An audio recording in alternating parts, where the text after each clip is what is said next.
안녕하세요. 오늘은 치매 단계에 대해서 한번 살펴보도록 하겠습니다. 우리가 지난 시간까지 치매 이상행동, 치매의 유형 이런 부분들을 살펴봤는데, 그러면은 치매가 진행이 된다라고 하면은 단계가 어떻게 진행이 되는지를 한번 살펴보고자 합니다. 치매는 한번 발병이 되면은 완치가 어렵다라고 이야기를 했죠. 그래서 초기에 치매를 발견하는 게 매우 중요한데, 대부분이 치매를 초기에 발견을 하지 못하고 나중에 발견을 하게 됩니다. 그래서 초기에 치매 검사를 정기적으로 하는 게 매우 중요하다라고 제가 이야기를 했었죠. 또한 우리가 치매 단계를 초기, 중기, 이렇게 그다음에 말기 이렇게 이야기를 할 수도 있는데, 중증, 초기, 중기, 말기 이렇게 중증으로 이렇게 이야기할 수도 있는데, 사실 이 초기 전 단계가 있습니다. 초기 전 단계. 치매가 발병하기 전에 우리가 이야기를 하는 게 경도 인지장애라는 게 있는데,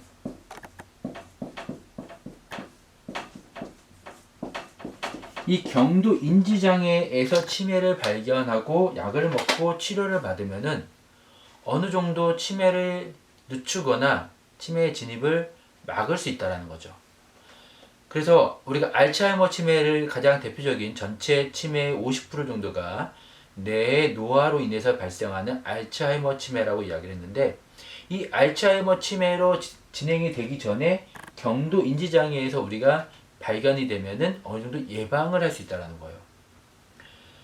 자꾸 우리가 건망증부터 시작해가지고 깜빡거린다라는 이야기, 이런 것들 이야기했었는데, 이게 단순 건망증하고 진압력 이야기했었죠. 시간, 장소, 사람에 대한 부분들을 자꾸 잊어버리기 시작한다. 그러면은 그때는 치매 검사, 물론 이런 것들이 일어나기 전에도 60세가 넘어가면은 1년에 한 번씩은 치매 검사를 받는 게 좋다라고 제가 이야기를 했었습니다.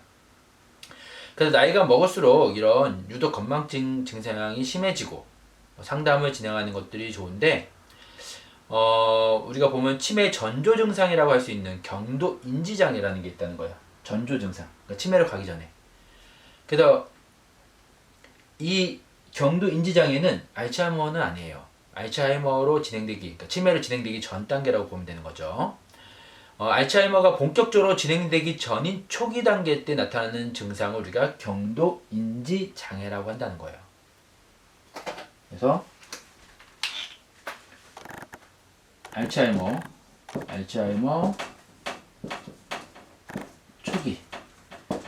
초기에 나타나는 증상, 알츠하이머. 그래서 그다지 심하지 않으며 본인만 건망증이 심하다고 느낄 정도인데, 이게 알츠하이머, 우리가 경도인지 장애 때 처음에 나오는 증상들이죠. 이 증세가 심해져서 주변에서 눈치챌 정도로 건망증 정도가 높아졌을 경우에는 치매 전조를 의심해 볼 수 있다는 거예요. 그래서 경도인지 장애는 보통 우리가 두 가지 정도로 나눌 수 있는데, 첫 번째가 기억성. 그래서 기억력이 저하되고 검사상 객관적인 장애가 있을 때 진단이 되며, 치매의 기준에는 해당이 되지 않지만 자주 깜빡하는 빈도수가 심해진다면 의심해 볼 수 있다는 겁니다. 또 두 번째는 비기억성을 이야기할 수 있습니다. 그래서 방향감각이나 시공간 기능, 또 실행 기능이나 언어 능력 등을 이야기하는데, 기억력과는 관련이 없는 다른 영역에 문제가 생기는 경우를 이야기하는데, 두 가지 모두 알츠하이머와 연관이 있기 때문에 발견 즉시 의사와 상의를 해야 된다는 거죠. 그래서 경도 인지 장애가 이게 이제 곧 치매라고 볼 수 있느냐? 치매 초기 단계라고 했잖아요. 치매라고 볼 수 있느냐? 100% 치매라고 확신할 수는 없다라는 거죠. 그래서 이 초기에 발견하는 게 중요하다는 이유가, 해당 증상이 알츠하이머 일명 치매와 관련이 있는 증상은 맞지만 진단을 받은 사람 중 약 10% 정도, 5년 후에는 80% 정도가 치매에 이른다라고 알려져 있어요. 그래서 경도인지 장애를 받은 사람들의 한 10%, 또 경도인지 장애를 받은 후에 진단을 받은 후에 5년이 지나면 한 80% 정도가 치매에 이른다는 거죠. 그래서 경도인지 장애를 인지하고 어떻게 대처하느냐에 따라서 알츠하이머로 발병, 초기 치매로 발병이 될 수 있고 그렇지 않을 수도 있다는 거예요. 그래서 경도 인지장애 증상이 나타난 초기에는 예방뿐 아니라 증상이 많이 호전되는 효과를 우리가 얻을 수 있는데, 치료를 시작하면은 원래 치매는 완치가 안 된다고 했잖아요. 근데 경도 인지장애는 치료가 어느 정도 가능하다는 거예요. 그래서 의료진과 상담을 하여 본격적으로 치료를 시작하는데, 약물 치료를 하는 게 보통 일반적이고, 우울과 불안, 불면증이 동반될 경우 환자의 건강 상태에 따라 환경에 따라서 정신행동 증상 개선제를 추천하기도 한다는 거예요. 그래서 초기에 적절하게 이렇게 대처를 한다라고 하면은 이 경도인지 장애에서 치매로 넘어가는 것을 어느 정도 우리가 그러니까 막는다는 말이 그렇고 예방할 수 있다라는 거죠. 매우 중요한 그런 부분이고, 그 다음에 이제 치매로 이제 넘어가면은 우리가 초기, 중기 뭐 이렇게 이야기도 하지만은 우리 책에서는 이제 1단계, 2단계, 3단계, 4단계, 5단계, 6단계로 이렇게 또 일반적인 이론에서는 설명을 하기도 합니다. 그래서 우리가 이제 각각의 단계별로 치매의 증상들에 대해서 한번 살펴보도록 하겠습니다. 1단계. 1단계는 경미한 기억력 장애를 호소한다. 경미한 기억력 장애. 그렇죠? 그래서 특정한 사물의 이름을 기억하지 못하거나 장소, 물건의 위치 등을 자주 잊어버리는, 어떻게 보면 건망증 정도로 우리가 생각할 수 있고 넘어갈 수 있다는 거예요. 그리고 우리나라는 치매가 나중에 검사를 했을 때 나오는 경우들을 보면은 대부분이 이미 치매 중기가 넘어가는 경우들이 많다라고 제가 이야기한 게, 치매 검사를 너무 치매 검사하는 거를 좀 어렵게 생각하거나 이상하게 생각하는, 그래서 거부 반응이 있는 이런 경우들이 좀 많이 있다라는 거죠. 그래서 주의 깊게 살펴볼 것은 노인이 평소 익숙하게 사용하던 물건의 이름이나 명칭을 기억하지 못한다는 거예요.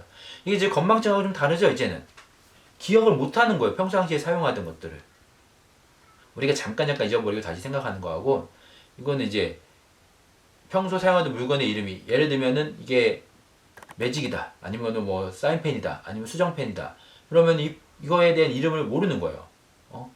이게 유성 보드마카다. 그럼 보드마카라는 이름이 생각이 안 나는 거죠.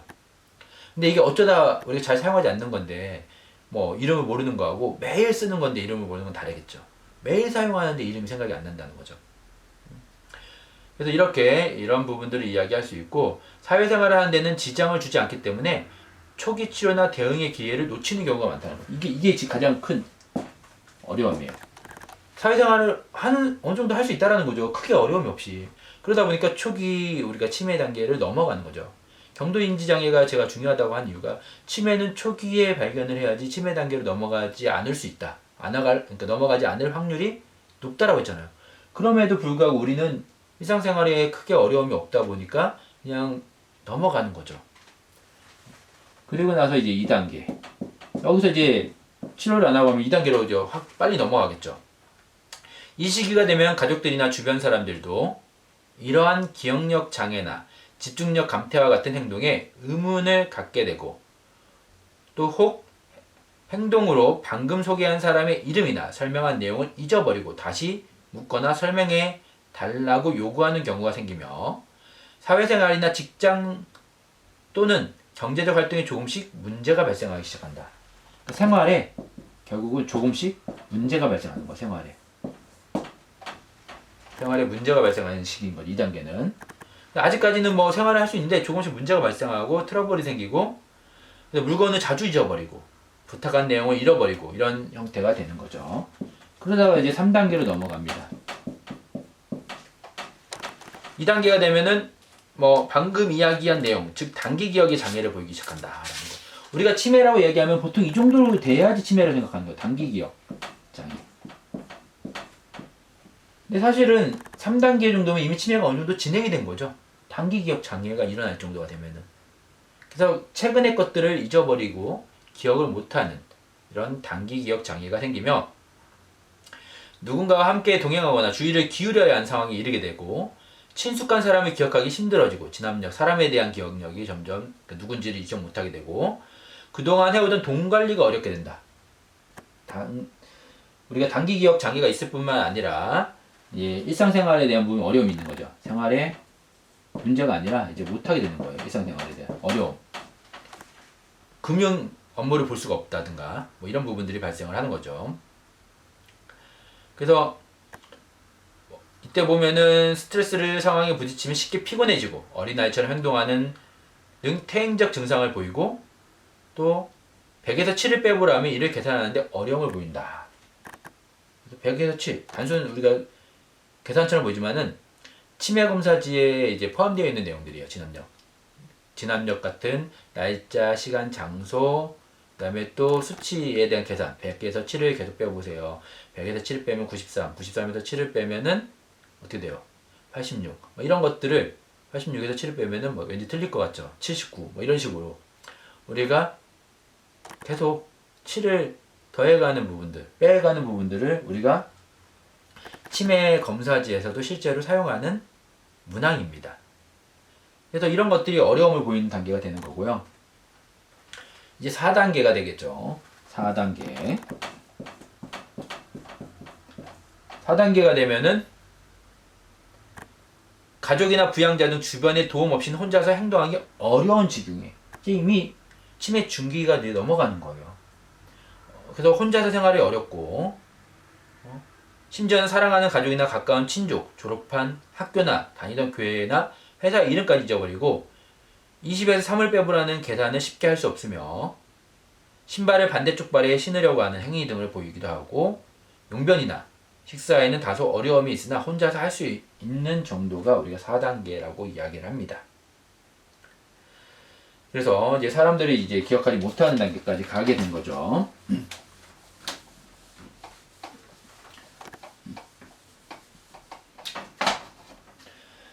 그래서 우리는 보통 4단계 정도 되면 이제 혼자서 생활을 못하니까 이때부터 우리가 케어, 도움이 필요하다라고 생각을 하는 경우가 많은데 사실은 1단계부터 먼저 아니면 그 전에 경도인지 장애부터 도움을 받아야지 이 단계가 점점 늦춰지거나 아니면은 경도인지 장애 같은 경우에는 치매로 넘어가지 않거나 된다라고 이야기했어요. 뒤에 가서 갈수록 뒤에 발견할수록 아무리 프로그램을 제공하고 여러 가지 서비스를 제공해도 유지되거나 나아지기가 쉽지 않아요. 그래서 5단계가 되면은 5단계는 심한 인지장애를 호소한다는 거예요. 인지장애. 우리가 그래서 치매 대상자들에게는 인지개선 프로그램을 제공하는데 이게 이미 2단계가 되면은 인지장애가 있으면은 이 정도 5단계까지 오면은 인지개선 프로그램을 제공해도 그렇게 크게 호전되기가 어렵다는 거죠. 그래서 사랑하는 아내 또는 남편의 이름도 잃어버리고 주소는 물론 전화번호, 자신의 이름까지도 잃어버리게 된다는 거예요. 그리고 우리가 앞에서 이상행동을 이야기했던 치매로 나타나는 이상행동들이 다 나타나요. 이상행동들이 심해지는 거죠. 앞에서도 물론 나타날 수 있어요. 5단계 정도 되면 이제 심해지는 거죠. 밥을 먹었는데 밥을 또 달라고 한다든가 이런 부분들. 혼자서 일상생활을 하기가 어려워요. 대소변을 혼자. 신체 기능이 치매 어르신들은 떨어진다고 해서 대소변을 못 보는 게 아니라 이 대소변 조절 능력 자체가 없어지는 거예요. 언제 화장실을 가고 싶은지를 모르고 화장실을 가서 인지가 떨어지다 보니까 내가 용변을 보고 뒷정리를 해야 되는 것을 잊어버리는 거예요. 그래서 치매 어르신들은 화장실을 간 다음에 뒤에 화장실 케어까지도 다 해줘야 되는, 그리고 화장실 가는 걸 잊어버리기 때문에 정기적으로 화장실을 가게끔 케어를 해야 되는, 도움을 줘야 되는 이런 부분들이 발생을 하는 거죠. 인격적인 변화도 일어나서 무표정한 얼굴로 하루 종일 있으며 불안하고 초조한 증상을 보일 때는 간혹 성격에 따라 다르지만 공격적인 폭력성이 나타날 수 있고, 그러니까 이상행동들이 다양하게 나타나는 거죠. 있다라는 거예요. 그리고 이제 그러다가 6단계로 우리가 들어서면은 마지막 단계로서 이제 더 이상 내가 신체에 어떠한 지시도 내릴 수 없는 상황에 이르면서 말도 전혀 알아들 수 없게 되고 그냥 웅웅거리고 걷지도 못하고 하루 종일 누워서 생활한다는 거예요. 그래서 누워있거나 몸을 가누기 힘들기 때문에 조금만 주의를 소홀히 하면 욕창이 생기고, 우리가 이제 와상 어르신들 신체 기능도 있지만은 이런 치매가 심해지면은 뇌 기능으로 인해서 움직임이나 이런 부분들이 어려워질 수 있어요.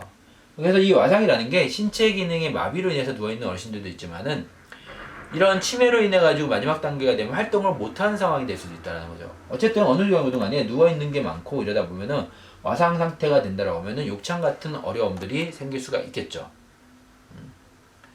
욕창이라는 거는 통풍이 되지 않는 거기 때문에 같은 자세로 계속 있다 보니까 그곳에서 이제 문제가 되는 거죠. 그래서 부양가족이나 간병인의 주의를 기울여야 되고, 퇴행성 치매, 알츠하이머의 경우에는 시간 경과에 따라 기능의 저하 정도가 서서히 시작되어 서서히 악화되는 특징을 보이는데, 보통 우리가 알츠하이머 같은 경우에는 그래서 이런 단계를 보면은 알츠하이머는 이런 식으로 점점 악화가 된다고 보는 거죠. 처음부터 이제 있다가 악화되는데, 근데 우리가 알코올릭 치매 같은 경우에는 알코올릭보다는 이제 우리가 저걸 봐요. 혈관성 치매, 뇌졸중 같은데 부분들, 혈관성 치매 같은 경우에는 이런 식으로 계단식으로 악화될 수 있어요. 어느 순간 갑자기 확 안 좋아지는 이런 것들을 우리가 볼 수 있습니다. 그래서 우리가 알츠하이머 치매 같은 경우에는 발병 후 최소 7년 이상 산다라는 통계가 치매들 같은 게 있다고 했잖아요. 근데 알츠하이머는 사망에 이르기까지 생존 기간이 10년이 넘어간다라고 합니다. 지금 보통 평균적으로. 그래서 환자에 따라 몇 개월에서 21년까지 매우 다양하지만 평균적으로 한 10년 정도 우리가 이야기를 하는데, 치매 진단 후 평균 생존 기간이 65세에서 80세까지 치매 노인은 약 7.7년, 80세 이상의 노인은 3.8년 이렇게 보고되는 경우들도 있대요. 이건 전체 치매 노인. 그러니까 전체 일반 치매보다 알츠하이머가 조금 더 평균 수명이 긴 거죠. 알츠하이머가 조금 더 평균 수명이 전체 치매보다 긴 거예요. 그래서 또 80세 이후에 치매가 발병을 하면은 평균 수명이 또 급격히 줄어들고요. 그래서 알츠하이머형 치매 노인의 1년 사망률은 병의 정도에 따라 7에서 37%로 보고되고 있다라고 이야기하는데, 성별에 따라서는 여성이 남성보다 좀 더 오래 생존하고, 원인 질환에 따라서는 알츠하이머 치매 노인이 혈관성 치매 노인보다 좀 더 오래 산다라는 거죠. 그럼 이런 치매 증상들에 대해서 우리가 관리를 해야 되겠죠. 그래서 치매 돌봄을 해야 되는데, 우리가 이미 장기 요양 기간에 대한 부분들을 배웠고, 등급이 없는 경우에는 노인 돌봄 서비스라고 해서 지자체에서 관리를 또 하게 되어 있습니다. 그래서 우리가 치매 돌봄이라는 이제 말들을 이야기를 하고 있는데, 그래서 여기서는 우리가 쥐약암 보호 또는 노인 치매 요양시설, 주된 업무는 치매 노인의 케어, 즉 돌봄이라는 거예요. 그래서 장기 요양 기관들이 이제 치매 돌봄의 제일 일선에 이제 있는 거죠. 장기 요양 기관들이. 그래서 쥐약안으로 낮 동안 혹은 또 쥐약안으로 치매 노인을 돌보는 일은 길이 쉬운 일이 아닌데, 기본적인 원칙을 좀 우리가 가지고 치매 돌봄을 해야 되겠다는 거죠. 그래서 첫 번째가 가능하면 가정에서 치료하고 돌보는 것이 좋다. 제가 우선.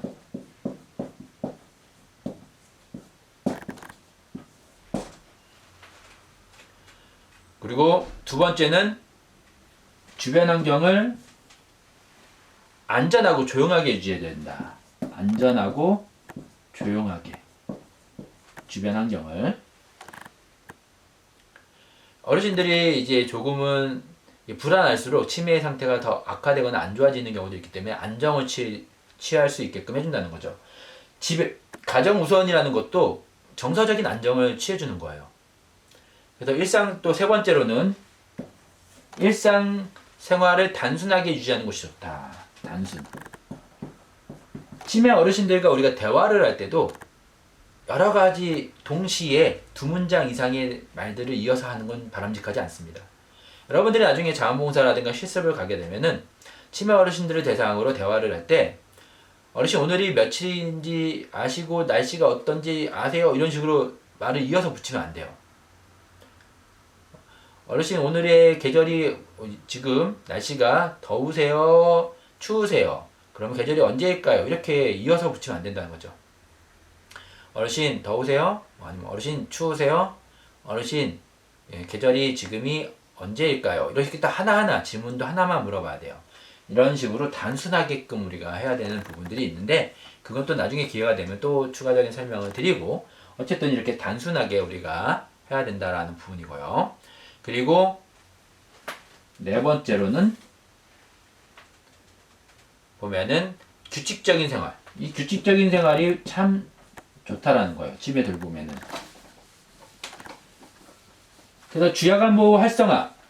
지금 현재 우리나라 정부는 주야간보호 활성화 정책을 펼치고 있는데 왜 활성화 정책을 펼치냐면은 집에 계시는 것보다 한번 정기적으로 우리가 학교를 가든 어린이집을 가는 것처럼 왔다 갔다 하는 것만 해도 규칙적인 생활을 하는 것만 해도 많은 도움이 된다라고 해서 주야간보호 활성화 정책을 펼치고 있는 겁니다. 그리고 다섯 번째는 치매 노인 스스로 생활할 수 있도록 스스로 활동할 수 있도록 권장을 하고 여섯 번째 합병증의 예방과 치료에 유의하며 합병증 예방을 위해서 우리가 노력해야 되는 게 운동, 식사죠. 가장 대표적인 게. 그런데 어르신들이 이게 여러분들 미각이 점점 나이가 들수록 우리가 사라진다고 했잖아요. 그래서 점점 짠 음식, 강한 음식을 먹게 되는데 그래서 어머니들이 나이가 드시면은 음식이 점점 강해지는, 짜지고 매워지는데 사실은 몸에는 싱거운 음식 좋단 말이에요. 합병증, 여러 가지, 당뇨, 고혈압 뭐 이런 것들. 그런데 저도 시설을 운영해 보지만 어르신들을 위해서 싱겁게 음식을 하라고 이제 주방에다가 주문을 해서 싱겁게 음식이 나가면은 어르신들이 안 드세요. 막 간장 달라고 하고 소금 달라고 하고. 그럼 이게 어떤 게 맞는 걸까요? 어느 정도 타협을 할 수밖에 없어요. 우리가 싱거운 게 제일 좋지만은 안 드시는 것보다는 드시는 게 더 좋은 거거든요. 어쨌든 건강을 유지하기 위해서는 드셔야 되니까. 그래서 어쩔 수 없이 적절하게 타협을 해야 되는데 최대한 간을 약하게 하려고, 그러니까 싱겁게 하려고 하는데 참 어려움이 있다라는 거죠. 어른들이 음식을 싱겁게 하면 안 드시기 때문에. 이런 것들도 우리가 한번 생각해 봐야 될 부분입니다. 그리고 또 가장 중요한 건 안전이죠. 안전에 대한 부분들. 제가 주야간보호 같은 이런 장기요양 기관들은 문이 다 잠겨 있다고 했어요. 이게 인권을 생각하면 열어놔야 되지만은 이 안전이라는 부분 때문에 인권보다 우선적으로 우리가 생명, 존중, 안전에 대한 부분들을 먼저 생각할 수밖에 없다라는 거죠. 그리고 쉽게 피로해짐으로 편안하게 휴식을 취할 수 있도록 한다라는 것들이고요. 그래서 우리가 치매 돌봄을 하는 데 있어서 이런 안전이 매우 중요하다라고 이야기를 하는 겁니다. 그래서 안전 관리를 해야 되는데 평상시에 인지장애 및 판단장애, 망상 등의 증상으로 인하여 사고 위험에 노출될 수밖에 없는 게 치매 어르신들이거든요. 그래서 우리가 사고 예방을 하기 위해서 항상 위험이 될 만한 것들은 치워줘요. 약물, 각진 목소리, 전기 제품 같은 것들. 또 낙상할 위험 요소는 사전에 보수를 해준다. 계단, 전등. 요즘은 그 자동 센서 등이 많잖아요. 근데 이 센서 등이 고장난 경우에는 어르신들이 상당히 이 안전에 위험이 될 수 있기 때문에 항상 점검을 해야 돼요. 그리고 배회성이 있는 치매 노인의 경우는 밖에 잠근 장치를 설치해두고 화재 위험이 있는 제품을 치우고 칼, 가위, 유리 제품, 날카로운 물건 등을 치운다. 그래서 혼자서 시간을 보내지 않도록 한다 등이 우리가 해야 되는 안전에 대한 부분들이 안전 관리를 해야 되는 부분인 거죠. 그러면 이런 치매 예방을 하기 위해서는 우리가 어떻게 해야 되느냐? 치매 예방 진단 치료 보면은 치매에 걸리면 치료할 수 없다는 잘못된 생각을 갖고 있지만은 우리가 치매에 대해 적극적 치료를 하지 않는 그럴 수가 있는데 실제로 치매의 10에서 20% 정도는 치료가 가능하다. 우리가 경도 인지장애, 치매는 완치가 안 된다고 했지만은 어느 정도 예방을 하거나 늦추거나 또는 우리가 비가연성 치매에 대한 이야기를 했었는데 원인이 되는 치매들 같은 경우 원인을 제거하면 치료가 될 수 있다고 했죠. 알츠하이머 같은 경우 어렵지만은 그래서 이런 것들도 어쨌든 적극적으로 우리가 검사를 해서 병원에 가서 진단을 받고 치료를 받아야 되겠죠. 그래서 치매를 우리가 보면 가연성 혈관성 치매를 비롯하여 통제 가능한 치매를 합치면 최대 25%까지는 효과를 거둘 수 있다고 합니다. 완치라고 얘기할 수 없지만 그래도 25%까지는 효과를 거둘 수 있다는 거죠. 그래서 우리가 적극적인 치매에 임하는 자세가 필요하다라는 거죠. 그래서 이런 치매들 같은 경우에는 우리의 생활, 젊었을 때부터 일상생활에서 여러 가지 연관을 받을 수밖에 없는데, 뭐 두뇌 활동의 지속, 긍정적 생활 태도, 스트레스 관리, 면역 기능의 보강, 이런 것들이 필요하다는 거예요. 나이가 들면은 영양제도 먹을 수밖에 없는 뭐 이런 부분들이 다 필요한 거죠. 그래서 우리가 치매 예방에 도움이 되는 방법들을 좀 구체적으로 제시해 보면은, 새로운 정보를 접하고 무언가를 배운다. 그러니까 뇌 활동을 계속하는 거, 새로운 것들을 배우는 것, 책을 읽고 신문을 읽고 이런 것들도 도움이 돼요, 예방에. 반면에 TV 시청은 치매 예방에 도움이 되지 않습니다.